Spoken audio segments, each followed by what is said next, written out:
Par la confiance de la majorité parlementaire, j'ai l'honneur d'assumer les fonctions de président du Conseil pour conduire avec vous l'action publique dans une nouvelle étape de l'histoire de notre pays. Cette République est celle que nous avons voulue en adoptant une réforme constitutionnelle d'envergure qui fait de notre pays une démocratie parlementaire moderne. C'est désormais ici, dans cette Assemblée, que se détermine la politique de la nation. Et c'est ensemble, parlementaires et exécutifs, que nous porterons la voix et les priorités de notre peuple. C'est un changement dans la manière dont nous concevons l'exercice du pouvoir, plus proche, plus équitable, plus redevable. Cette nouvelle ère est donc une victoire pour la démocratie togolaise, mais c'est surtout un appel à l'action. Dans une république parlementaire, aucune transformation durable ne peut reposer sur un seul homme ou sur un seul pouvoir. C'est une dynamique partagée, un contrat de confiance entre l'exécutif et les élus du peuple. 3 priorités doivent guider notre action: protéger, rassembler, transformer. La protection des Togolais, la souveraineté du Togo et son rayonnement diplomatique, c'est la responsabilité de protéger. La consolidation républicaine, la cohésion nationale et la décentralisation, c'est la volonté de rassembler.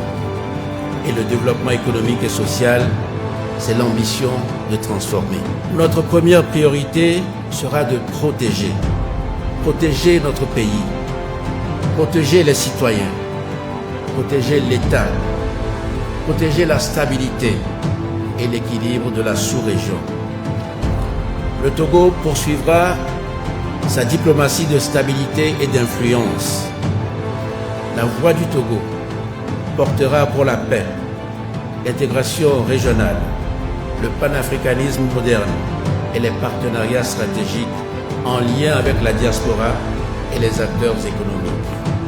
Cette ambition internationale n'est pas déconnectée de notre projet national. Elle vient soutenir nos objectifs de développement et valoriser notre jeunesse et notre diaspora. Il s'agit de soutenir des investissements responsables, diversifier nos partenariats et faire du Togo un acteur de confiance. La décentralisation n'est pas un slogan, c'est une dynamique vivante à consolider. C'est pourquoi le gouvernement veillera à ce que chaque projet national tienne compte des déséquilibres territoriaux pour les corriger. Qu'il s'agisse de routes, d'écoles, d'infrastructures ou d'accès aux services numériques, la géographie ne doit plus être un facteur de destin. L'opposition est une voie nécessaire, une vigie utile, une force de proposition que nous devons entendre. La démocratie ne s'accommode pas du monologue, elle s'enrichit du débat. Mon gouvernement tendra donc la main à toutes les forces représentées dans cette Assemblée et au Sénat, car c'est dans la diversité des opinions que nous construirons des politiques plus justes, plus efficaces, plus légitimes. C'est pourquoi je tiens aussi à redire ma conviction qu'il n'y a pas de république forte sans justice.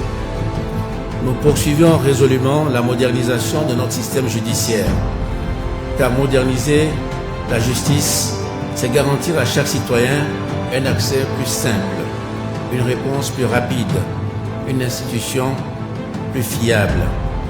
Dans cette perspective, j'instruis d'ores et déjà le ministre de la Justice à me soumettre des mesures de grâce élaborées sur la base des principes d'équité et de justice concernant les dossiers des détenus purgeant une longue détention, de ceux qui ont commis des délits mineurs ou des détenus âgés en fait de peine ou gravement malades. Mais définir ces objectifs ne fait pas tout. Il faut aussi penser à la manière dont on va les atteindre. Si la République change, la méthode de gouvernance doit aussi changer. La gouvernance que je propose repose sur la clarté des engagements, la redevabilité et la responsabilité partagée. Il ne s'agit plus seulement d'annoncer, mais d'exécuter. Je veux que ce mandat soit jugé non sur ses intentions, mais sur ses résultats. C'est une république d'équilibre parce qu'elle repose désormais sur une répartition plus juste et plus fonctionnelle des pouvoirs entre l'Assemblée nationale, expression directe de la souveraineté populaire, entre le Sénat, chambre des collectivités territoriales, et le gouvernement, désormais responsable devant vous, les parlementaires. C'est un équilibre qui protège la démocratie, prévient l'abus de pouvoir et rend chacun d'entre nous responsable et comptable de ses actes devant le peuple. Voilà, chers parlementaires, ma vision pour le Togo de demain que je voulais partager avec vous aujourd'hui. Voilà ma vision pour le rôle de ce Parlement. Notre horizon ne s'arrête pas à la législature. Il embrasse le destin d'un pays qui veut avancer sans laisser personne derrière. La réforme de nos institutions ne prend sens que si elle débouche sur un mieux vivre pour nos concitoyens. Ce que nous voulons, ce n'est pas seulement une république plus forte, c'est une république plus juste. Ce n'est pas seulement une république mieux organisée, c'est une république qui tient ses promesses. La suite, chers parlementaires, c'est ensemble que nous allons l'écrire. C'est ainsi que nous bâtirons cette république d'équilibre, cette république d'avenir. C'est à cela que je vais consacrer toute mon énergie. Vive la République, vive le Togo et que Dieu bénisse notre pays. Je vous remercie.